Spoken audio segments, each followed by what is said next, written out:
Yoma Daftet Zain.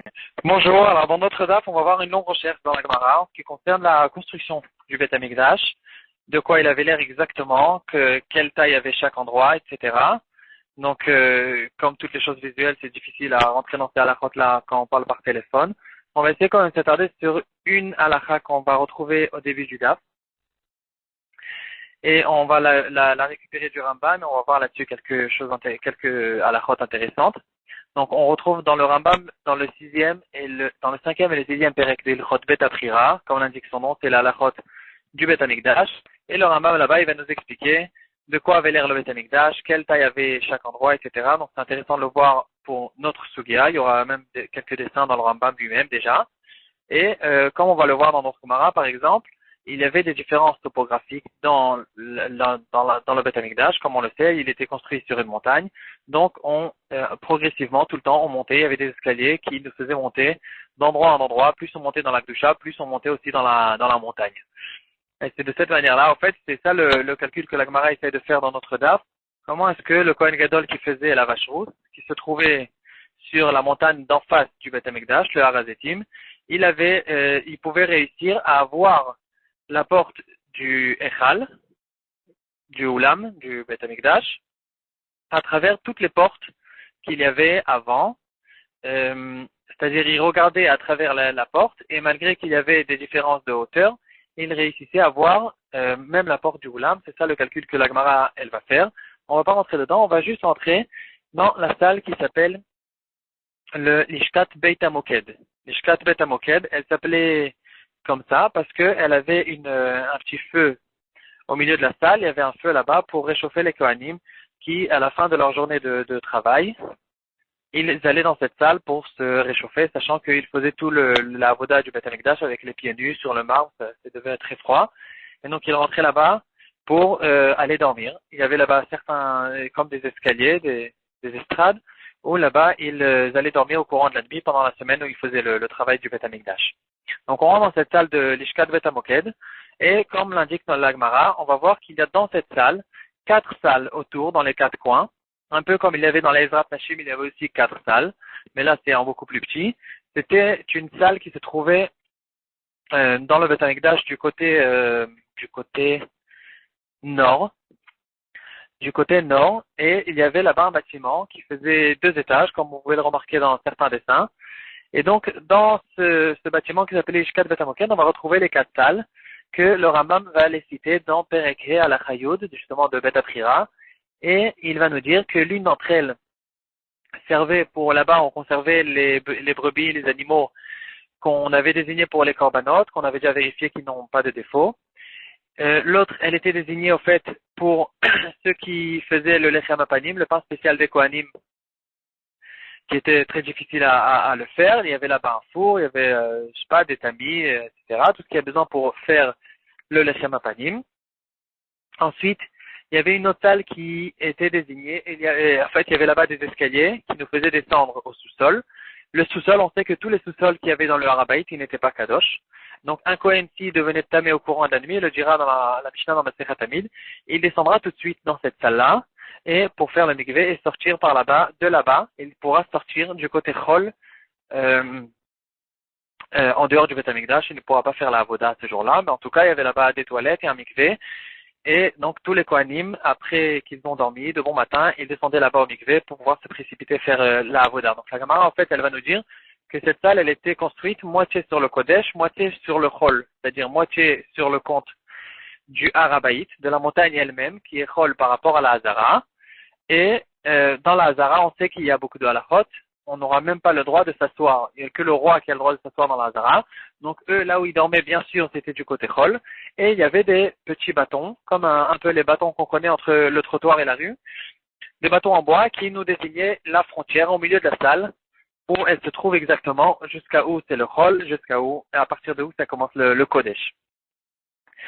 Et la 4e salle, on n'a pas encore dite, c'est sur celle-là d'ailleurs qu'on va s'attarder un petit peu, c'est la salle où les Kohanim, les Hashmonaïm qui ont conquis le Beth Amikdash après que les Grecs sont rentrés là-bas au courant du 2e Beth Amikdash, ils ont mis là-bas, en fait, les pierres du Misbéach que les Grecs avaient rendues tamées en faisant des korbanot pour la Vodazara sur le Misbéach.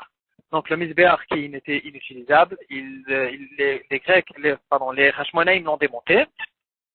Et là-bas, ils ont mis les pierres de l'ancien Misbéach pour pouvoir construire le nouveau Misbéach à son endroit. Donc la question qui se pose ici, c'est qu'on sait très bien qu'il y a une interdiction de la Torah de détruire n'importe quelle chose du Beth Amikdash. Ça peut être les murs, les Misbéchot, les ustensiles. Il y a un Issur de la Torah, comme va nous le ramener le Rambam dans Ilchot Yesodé à Torah, c'est-à-dire dans le tome qui s'appelle Hamada. Ça va se retrouver dans Perek Vav à la Chazaïn. Le Rambam va nous dire que celui qui détruit le Misbéach ou quelque chose du Beth Amikdash, il va prendre les 40 coups parce que c'est écrit dans la Torah, et Misbechotam Titotsun, vous allez prendre les Misbechot de la Vodazara, et tout ce qui appartient à la Vodazara, vous les brûlerez, vous les casserez, vous les exterminerez. Et ensuite, la Torah elle dira, vous n'aurez pas le droit, par contre, de le faire vis-à-vis de Hachem. Et donc, on le voit de là qu'on n'a pas le droit du tout de détruire quoi que ce soit qui appartient au Beth Amikdash. Donc, comment est-ce que ça se fait que les Hashmonaïm, en fait, comment ils ont pu démonter le Misbéach et mettre les pierres là-bas de côté? Comment ils avaient le droit? D'ailleurs, cette avéra-là, elle s'est réveillée même de notre génération. C'était après la guerre de 6 jours, quand on a conquis le côté la Maravi, entre autres. Alors, il y a certaines personnes qui ne connaissaient pas la halakha, et ils ont commencé, il y avait une mode qui a commencé, et les gens, ils arrivaient avec des cutters, et ils prenaient des petits cailloux du côté la Maravi, en tant que porte-bonheur. Jusqu'à que ça a commencé à prendre un peu d'ampleur, et les rabbinim, ils ont tout de suite, quand ils ont entendu ça, ils ont dit qu'ils ont sorti des lettres, etc. Ils ont publié que c'est strictement interdit de le faire, parce que, justement, à cause de cette avéra-là, on a le droit en aucun cas de détruire quelque chose qui appartient au Beth Amikdash. Ils ont dit d'ailleurs à toutes ces personnes-là d'essayer de repérer l'endroit exact dans lequel ils ont pris le caillou et essayer de recoller ce caillou à cet endroit-là. En tout cas, c'est du Gezel et Ekdesh, c'est du vol à Ekdesh, et c'est aussi une avéra d'interdiction de détruire quelque chose qui appartient au Beth Amikdash. Donc en ce qui concerne le Kohanim, on va retrouver dans les poskim, d'ailleurs on peut même dans le Bet Yosef, dans Siman Resh Ainvav, dans la partie Oredea, pardon. Le Bet Yosef, il nous dira, on sait que cette avéra-là, elle concerne non pas seulement le Beth Amikdash, mais aussi toutes les choules. On n'a pas le droit de détruire une choule, même une partie d'une choule. On n'a pas le droit de faire même un trou dans le mur d'une choule, on n'a pas le droit, à cause de cette avéra. Et là, diront les poskim, le Bet Yosef va le ramener, que si c'est une destruction qui est là, qu'on en a besoin en fait pour la choule elle-même, alors on aura le droit de la faire. Et donc c'est ça en fait la réponse en ce qui concerne les Kohanim, parce que le Misbéach qui était maintenant tamé, il est inutilisable. Or on sait que le Misbéach, il a un emplacement exact dans lequel il doit être, on n'a pas le droit de le mettre autre part. Et donc si on veut continuer à utiliser le Beth Amikdash et de faire des korbanot, on a besoin d'avoir un Misbéach. Et donc puisque c'est pour le Beth Amikdash lui-même, donc on était forcément obligé de démonter l'ancien Misbéach qui était devenu Pasoul à cause des Grecs pour pouvoir construire un nouveau Misbéach à cet endroit-là. Et dans ce cas-là, on ne dira pas qu'il y a une avéra, justement parce que c'est une destruction qui est là pour une construction. Alors ici, il faut faire par contre il faut nous donner un petit détail, parce que en ce qui concerne la choule, il faut faire une différence en fait entre une construction qui est pour la choule elle-même, l'immeuble de la choule, et même si ou bien une construction qui est pour quelque chose d'autre, pour quelque chose d'extérieur de la choule. Dans le deuxième cas, ce sera déjà une marloquette dans les poskim. C'est que dans le premier cas où la destruction elle est faite pour la choule elle-même, par exemple,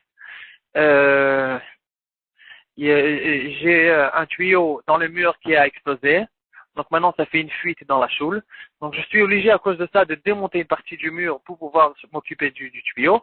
Dans ce cas-là, puisque cette destruction elle est là pour une construction, là c'est clair qu'on a le droit. Ou bien, un autre exemple, j'étais dernièrement dans une choule à Bnei Brak, où tous les murs étaient tapissés de pierres de marbre. Et au bout d'un moment, les pierres commençaient à tomber, à se démonter sur les têtes des gens, donc c'était pas sympathique. Et donc, à cause de ça, ils ont besoin, en fait, de prendre chaque pierre, une après l'autre, et de faire un trou à l'intérieur pour pouvoir la visser au mur. Dans ce cas-là, c'est clair qu'on a le droit de le faire parce que on fait ce trou-là dans la pierre pour la pierre elle-même, pour la construction elle-même de la choule. Par contre, si on veut faire un trou dans le mur de la choule, pas pour la choule elle-même, mais pour pouvoir fixer, par exemple, pour pouvoir fixer une table, pour un stender ou quelque chose, pour mettre un ventilateur, pour quelque chose en fait d'extérieur à la choule, même si c'est pour une construction, pour un ventilateur ou pour une clim ou n'importe quoi, là on rentrera par contre dans une marque locale dans les poskim, est-ce qu'on a le droit de le faire ou pas? Et on va voir que d'après le Taz, dans Siman Kuf Nun Aleph, Katan Gimel, il dira que c'est interdit. Par contre, d'autres poskim le permettront, tant qu'on le fait pas pour détruire, mais pour construire. On les retrouvera dans le Elia Rabba et Avnei Nezer dans la partie Rochaim Siman Lamed Gimel. Et eux, d'après eux, ça sera permis. Donc, dans ce cas-là, c'est une marque locale.